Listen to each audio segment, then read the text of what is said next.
Čaute, ja vás vítam u ďalšieho videjka a dneska vlastne nám prišiel, no nie dneska, ale pred nejakými dňami dozadu nám prišiel nový člen rodiny a to je pes. Áno, je to vlastne jazvečík, vlastne taký trpasličí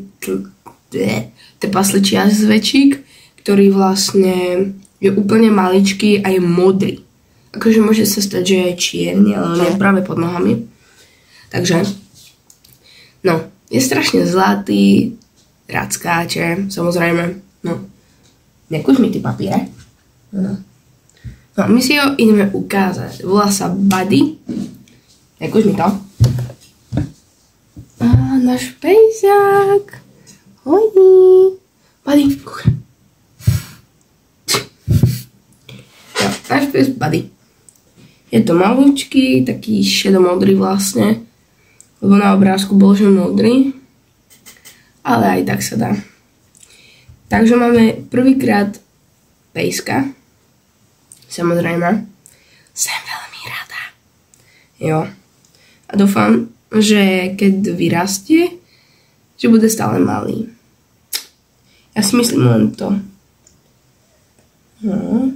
Ale on je strašne zlatý, keď spí, keď za tebou chodí, ale vôbec nevíš, kde je, či je za tebou, či je vpredu. Nevíš. Nekúš mi tri. Aj tak on leží. Proste on furt leží, on niečo oští. Alebo proste sa rád hrá, kúše a ho macíka. Kto vie? A je strašne zlatolienký.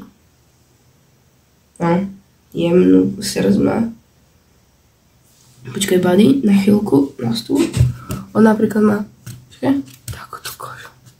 Ja fakt neviem, co to je. Je, Buddysko. Buddy. Neviem, ale má je dobrý oces. Poď, Buddy, ideš dole, ale sa bojí, že padne. No, takže tak. Takže nový člen rodiny. A najmenší člen asi. Nekúš to.